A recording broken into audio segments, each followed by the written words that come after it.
Grab your popcorn, rip that ticket, get in that seat, lickety splicket.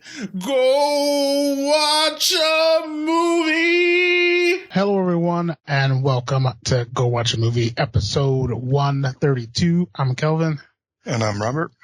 Today, we are doing a film called We Summon the Darkness. It's going to be a fun ride. I can guarantee you that. What do you think? Yeah, how could you do that?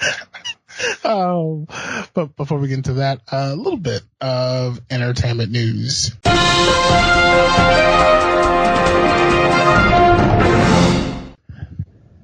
So we all know we're trapped inside.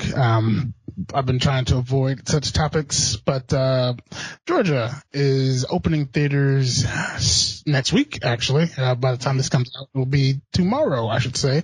Monday, the 27th. Some of those theaters have come out with statements. The big boys, AMC, Regal, Carmike, have all come out and said, yeah, we still can't. They have guidelines they have to follow, that it's a nationwide thing, that just because one state is open, they can't just open that one state. They have to follow those rules. So, even though this gentleman is doing this, go ahead, you were saying something? Yeah, it just dawned on me because I had heard that before, but I'm thinking, well, why would that be? Why wouldn't you just open? Because I'm assuming everybody from every other state would want to go see a movie. They're all going to drive to your state, and if they're infected, and they're just going to spread it even, more so to your state. So now I get it. Yeah. And the fact that the few little ones who don't have those regulations, now they are going to be playing nothing but, recycled stuff, because nothing new is getting made at the moment. So yeah, it's kind of I don't know, kind of not really worth it. Yeah. Because you're putting people in danger. Not all of them are going to open. Like, what's the win there, Yeah, sounds like we're not all on the same page yet. Exactly. 100%. Venom. Speaking of not on the same page, I was not on the page with a lot of people with this movie. Venom 2 has been pushed back 9 months. Ooh. I don't know if you were excited for this one, but also got a title. Yeah, I want to see it, but I'm not I can't wait for it. So it's now Venom, Let There Be Carnage. Well, that gives it away. Yeah.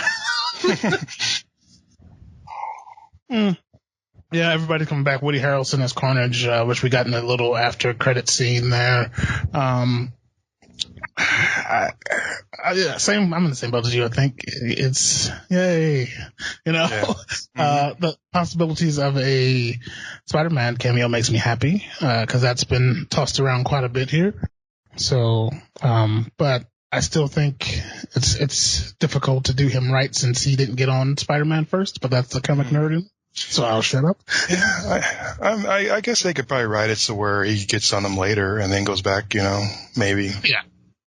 Yeah, it's not too late. They've developed a kind of an anti-hero, and he just makes a damn good villain, and they're gonna miss all that. So, but yeah, I mean, he still wants to eat heads, but Eddie controls him, so I guess who does it? Who does it? When I get a bag of gummy bears, I go straight for the heads, don't you?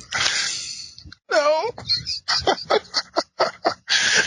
Well, I'll give that a shot, because it may change the experience for me. It's the juiciest part of the gummy bear.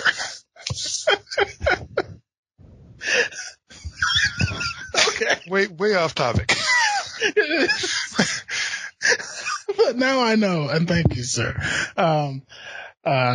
A24, the fine folks this production company who brought us Midsommar and Uncut Gems, they are having an auction, and all proceeds are going towards, COVID relief and all the workers who are still out there. And these are movie props from the movies I mentioned and many more they've worked on, but you can own the mallet used to finish off the gentleman who didn't die from the cliff fall. I don't know if that floats your boat. I don't know. I feel like I would be getting like there's probably multiple. They probably had like 10 of them or something. So I wouldn't feel like I'm getting like a genuine, like, you know, like the actual screen used one. Yeah, there's probably more than one though. They always have multiples of stuff though. Oh yes. I've been on some of these sets and they do have quite a few just in case, one breaks or something like that. They're selling that giant flower dress she wore as well. I can only imagine you in that. In fact, I may make a mock-up of you in that. Okay. Oh, that sounded a lot weirder than I wanted it to. It did. I'm speechless now. Just staring at you.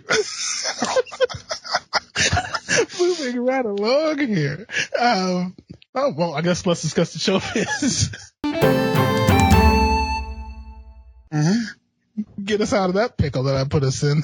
So John Boyega has come out. Finn has come out, and he's been vocal, as of other actors on the Star Wars films, about how much they liked them, how much they disliked them. He said he was not a fan of The Last Jedi, which a lot of people weren't. But what do you think? Like, not necessarily against him. I understand some of these guys are contractually obligated to do these. He probably signed on for a 3-picture deal, so he couldn't just say, "Oh, no, this one's not my cup of tea." But do you bash it? I think professionally, I think it's probably not the best idea. I think it's okay for you to bash your own performance, though. If you didn't like the way you did it, you can definitely bash yourself and say, "I wish I did this better. I wish I had played it, a different way." But just bashing the whole thing, I don't think that's probably professional. But at the same time, they do have a right to their opinion. I just think that maybe they shouldn't exactly, bite the hand that was feeding them. Yeah, because as we know, that got Shia LaBeouf in trouble when he told Steven Spielberg he should just stick to writing Nazis after Indiana Jones and the Crystal Skull. Because I can imagine, I'm pretty sure most people saw him getting handed the reins of Indy. And then that happened. So, and Rian Johnson, the guy who did The Last Jedi, just came off one hell of a big win with Knives Out. Not really the guy you want to be like, yeah, you did stupid, you ruined the franchise. I don't think as like anybody in the industry should think they're so big that they can just badmouth people and then still get the stuff that they want, all the parts they want. I mean, this is a very fickle industry, so people get come in and out all the time. You can fall from grace pretty easily, so it's always good to be professional and just mind your P's and Q's. Yeah. And I enjoy John Boyega. This isn't just particularly him. This is a general question. Just any celebrity just actor who feels the need to just be like, hey, the press gets in your face. Hey, I had a blast working on these films with these people, and then, just get some generic answer. But he's a very honest and blunt gentleman. So, he didn't like it. He didn't like it. He did say that he enjoyed Rise of Skywalker. Okay. He said there were some misses, but I think what they should have done was just been like, this was my least favorite out of the group. This was my favorite, instead of just being like, I didn't like it. That could have been better, maybe a more PC way of answering the question. Agreed. But they've all come out and said there was a definite shift when The Last Jedi hit. They were on cloud 9 after The Force Awakens. Then they said the press run just felt different for them during The Last Jedi. I have gone on record again, rehashing it, double stacking it. I thought The Last Jedi was brilliant. And that's not just because I'm a Rian Johnson fanboy, but it set things on a different course. And that was all. It's just kind of tossed into the wind anyway, so I guess it doesn't matter. But yeah, I just think, Yeah, I think like you said would probably be the best way to work that. Just, the second one wasn't my fave, but the trilogy is done and I felt it was all worked out, even though that's not the popular consensus of that trilogy. Well, that brings us to trailers.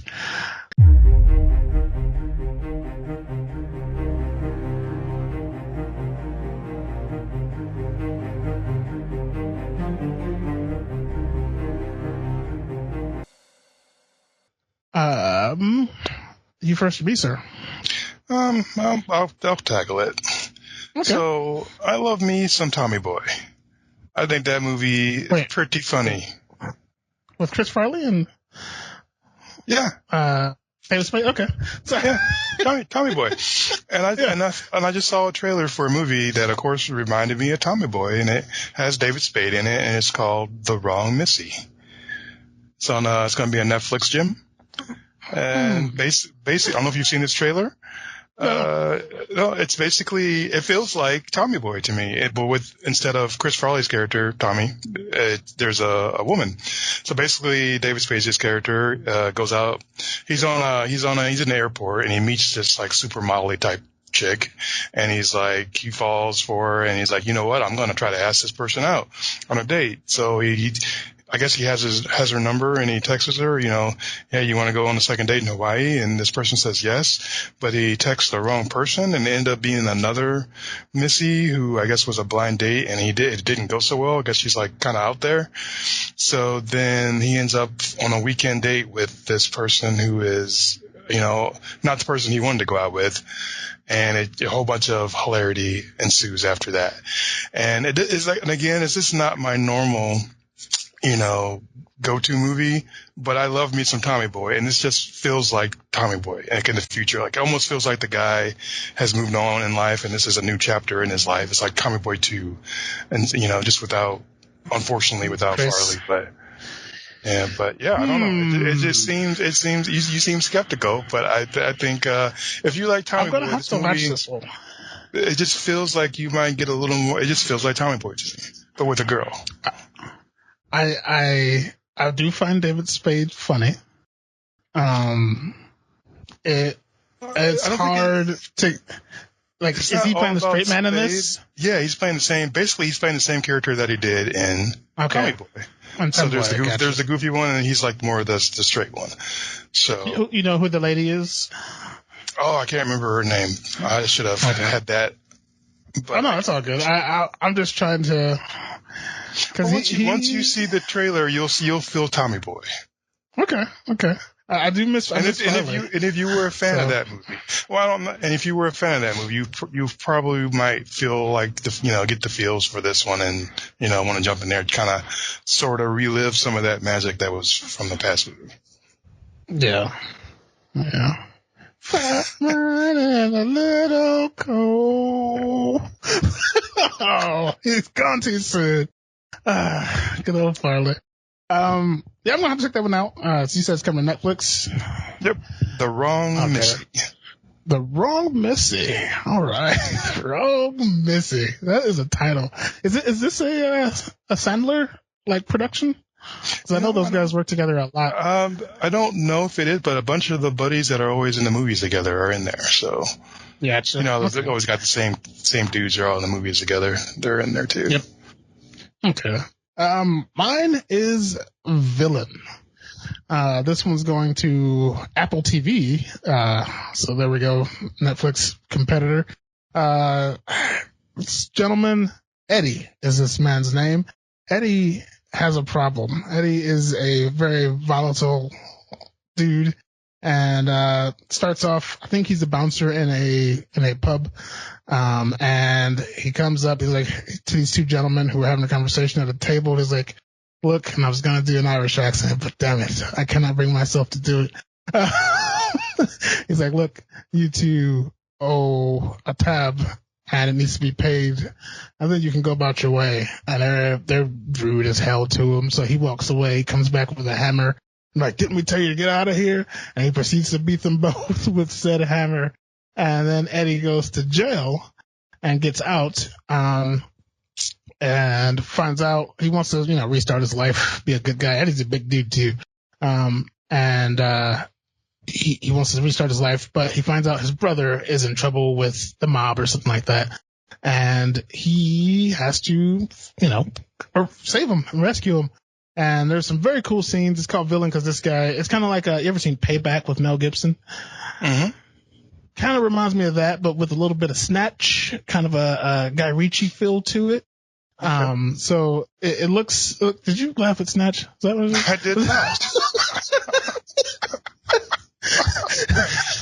You are hearing things, sir. But yeah, it kind of has that feel, and it's gritty. I'm pretty sure they're all Irish accents that I heard in there. Maybe some British, but yeah, it looks pretty nice. It's very stylized, and I'm eager to check that out. Apple TV doesn't have a lot out, but they're working on it. They're working on it. So I'll check that one out.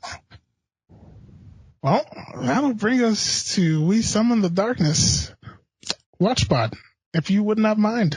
3 best friends embark on a road trip to a heavy metal show, where they bond with 3 aspiring musicians and head off to one of the girls' country home for an after party. Director, Mark Myers. Writer, Alan Trezor. Stars, Alexandra Daddario, Maddie Hassan, Amy Forsyth.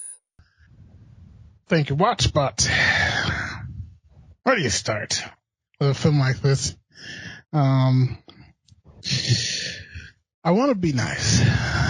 I always want to be nice. I know the hard work and pain that goes into making a film. I know what the process is dangerous. I know, not dangerous, but hard. And it takes, there's lots and lots of people, lots of money, lots of time. But this movie, like this movie has been getting praised in a cult-like fashion all around social media. And I was like, okay, let's shift some things around and get this going. And Robert obliged, and I am sorry. First and foremost, it takes about, I paused it to see when things started to actually happen, about 34 minutes before things actually start to work and move and shake. And I don't know if these guys, and once again, I'm sorry because I know it's hard to from script to screen is a difficult process, but I don't know if they thought they were funny, witty, their banter was something different, but those 34 minutes dragged.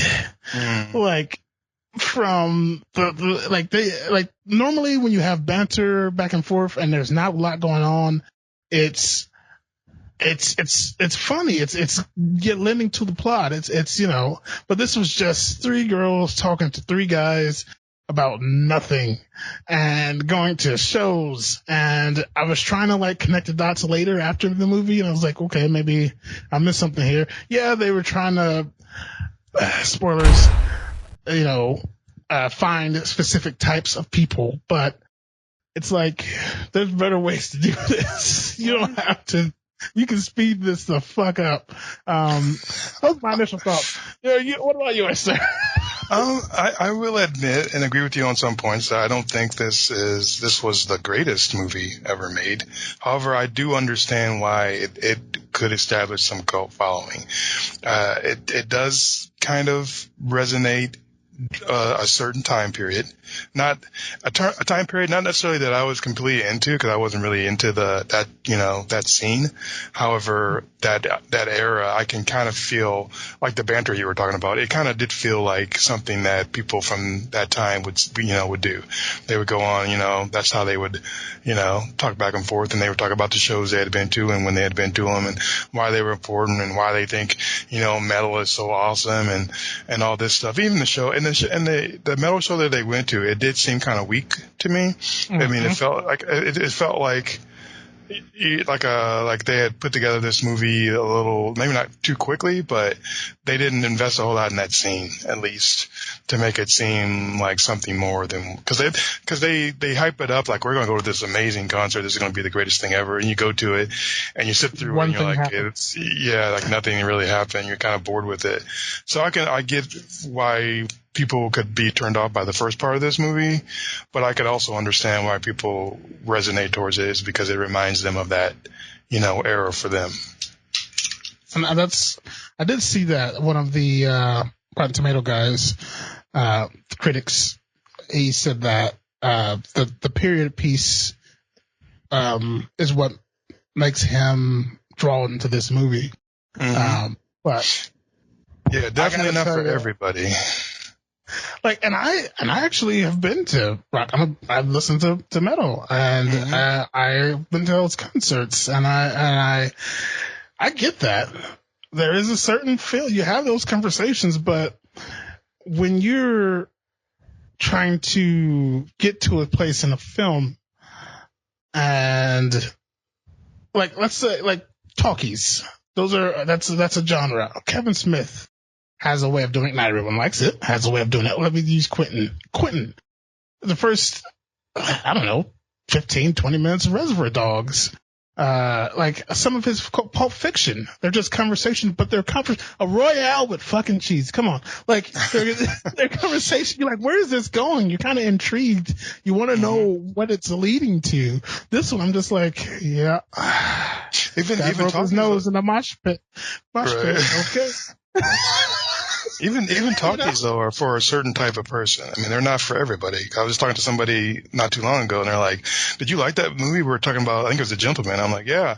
I thought, but she's like, "All they do is talk," and I'm like, "Well, yeah. I mean, that's one of the good things about it is but and then the discovery is and also I don't necessarily want to defend this movie. We swim in the darkness, but some movies take a while to develop, and sometimes you need that long start because can you help me connect that first half of that movie to that last half? Like, like I said, if it's just the fact that they are looking for that type of people, there's better ways to do that. They literally just wanted to set up that these were three semi-ordinary women going to a rock concert who were really into heavy metal, and that there also happen to be these murders going on, and that they end up meeting these guys who seem a little sketchy at first, and then what happens after that? I will admit they did do a good job of that, making you think maybe these guys are sketchy. I can't not lie there. I feel like that was the point, and I think the whole first half was supposed to be humdrum to help contrast the lack of humdrumminess in the second half of the movie. Okay, wow. Because that's how I'm going to describe. Maybe humdrumminess. I just created a new term there. I'll take it. Okay. So let's get to spoiler territory, because there's not much to discuss until then. Until the campfire, the bonfire. Alexander Daddario is my favorite part of this because of those crazy fucking eyes she can do. Mm-hmm. I did not realize she was capable of that. But when she gets all full tilt and is just like looking in the camera with those fucking eyes, it was like, whoa, where did that come from? And things do escalate not quickly. Well, once that happens, once things go until things just are nonstop. So we'll give them that.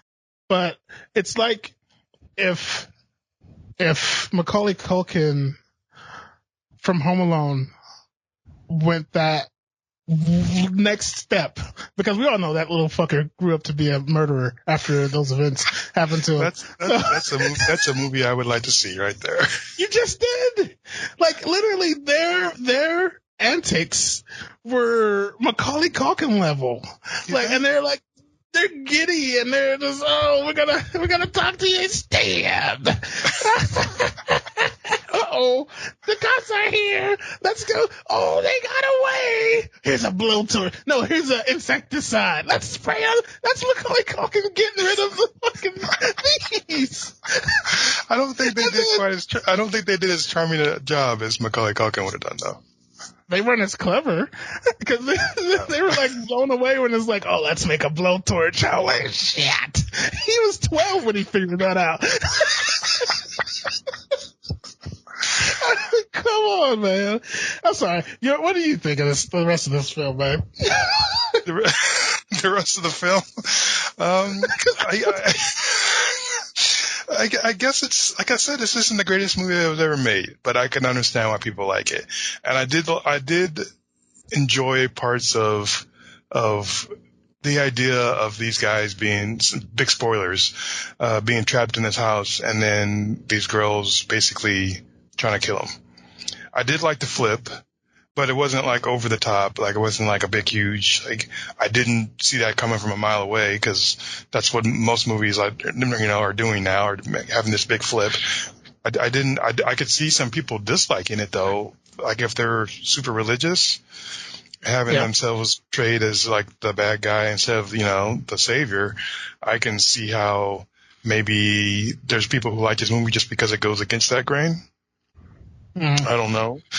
My main dislike of the movie, and this is going to probably piss some people off because there's probably a lot of fans of this particular person. I didn't really like Johnny Knoxville in it. I felt like I was going to get there with you. It felt like it became like his movie. Like he wasn't the star of it, but it was like his movie. You know what I mean? So I was kind of wanted somebody else who I wasn't as familiar with playing that part so that I could get into the character instead of just seeing Johnny Knoxville. We talked about him. Last time we saw him was in, together anyway, was in, that Hitman movie. Yeah.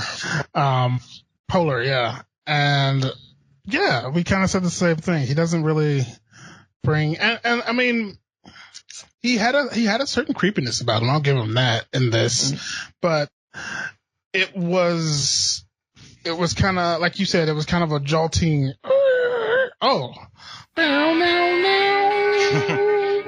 I'm Johnny Knoxville. Welcome to Jackass. All of a sudden, when he came in amongst all this chaos, because all we had seen before this was just a glimpse of him, on TV preaching and stuff like that. But yeah, I gotta agree with you. Yeah, and I don't know, besides Johnny Knoxville, I don't know the budget of this. I didn't look it up. But it didn't feel like it was extremely high. It didn't seem like it was extremely high. But man, I wish they could, even without a big budget, I think they could have gave us more throughout the second half of the movie. I felt like there should have been more antics. I feel like they're more craziness. I think they should have pumped that up. A doorknob?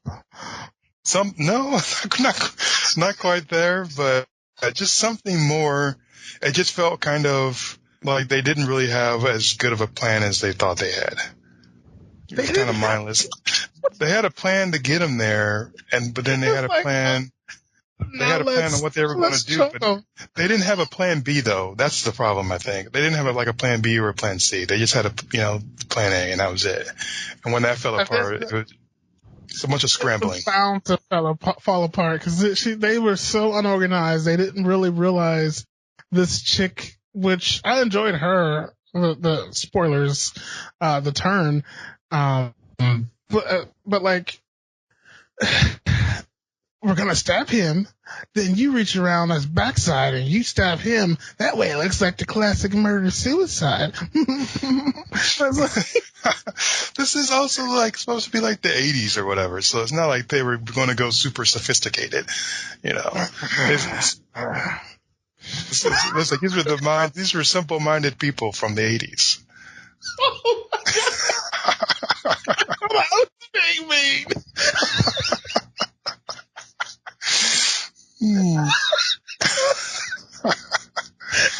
Oh, you slack-jawed yokels from the 80s. All right. Yeah, I mean, I don't know. I was waiting for I guess that's the point. Like, he's the mastermind, and he gets these kind of was it Charles Manson-esque? He gets these youthful people to do out his bidding, so he doesn't have to get his hands dirty. Mm-hmm. But like I said, and then like this, the fucking guy, one of the front man of the quote unquote band gets his arm cut and is bleeding throughout the entire fucking movie, slowly dying, or the entire back half, because as I said, the first half, nothing happens, slowly dying.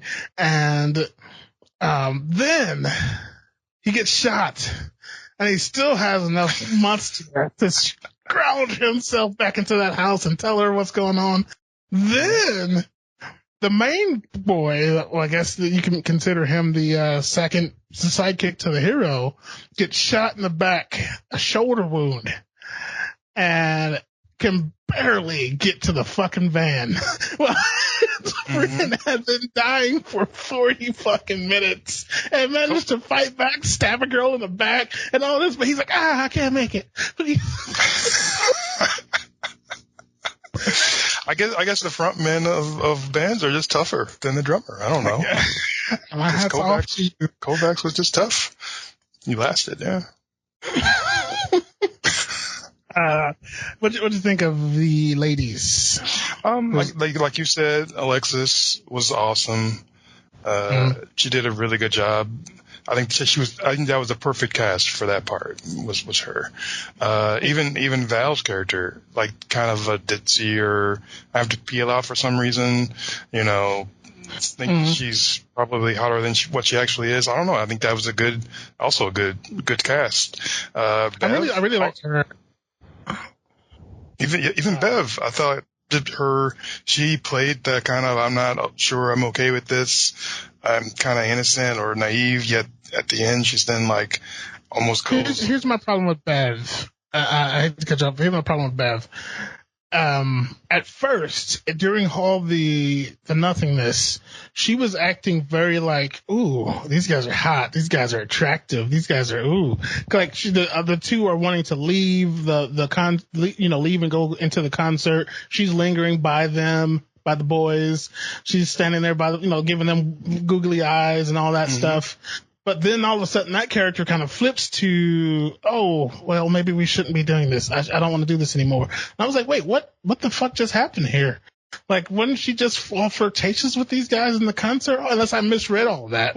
Well, yeah, I definitely saw that too. But maybe it's because she hadn't really realized what they were, she knew what they were going to do, but it hadn't gotten to that point yet.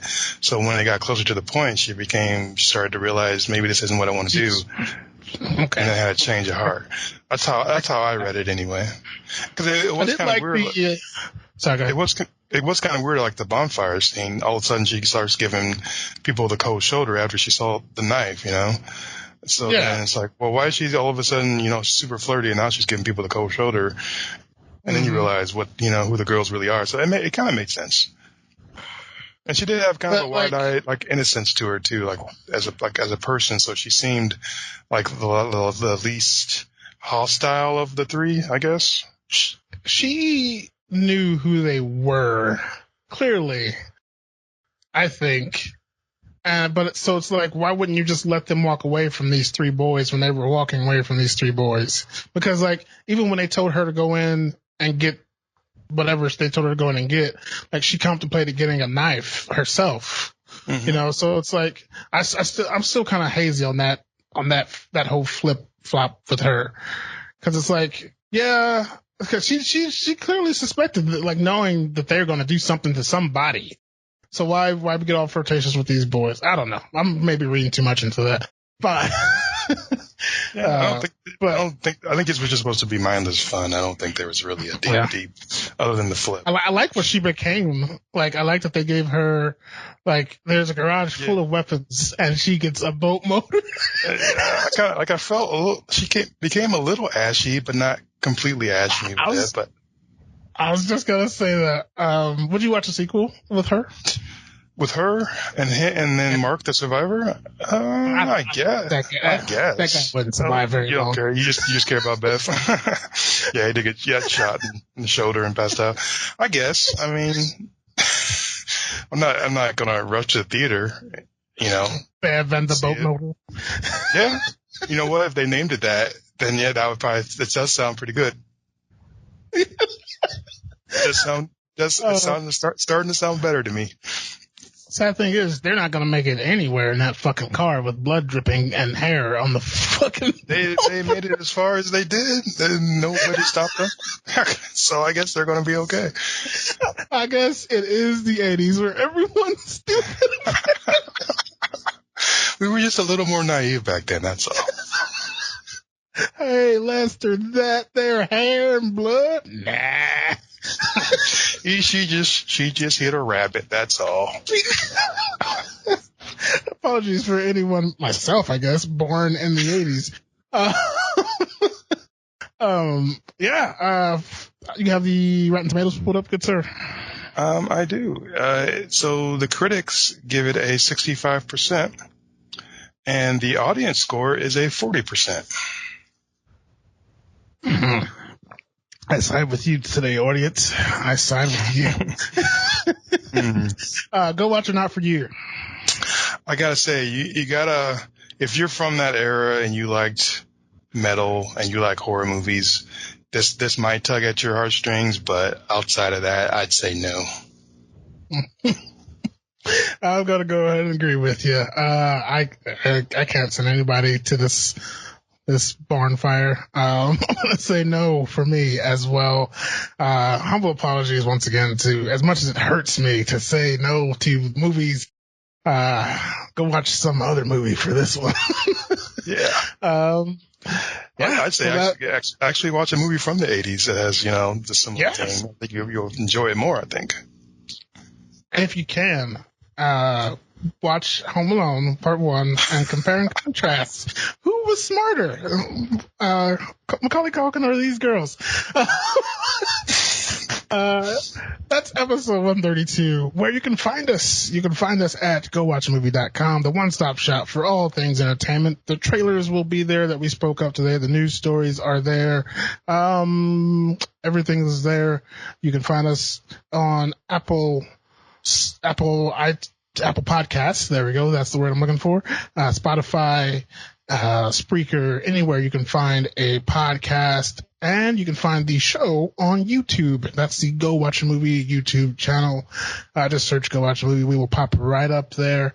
And yeah, that is episode 132. I'm Kelvin. And I'm Robert.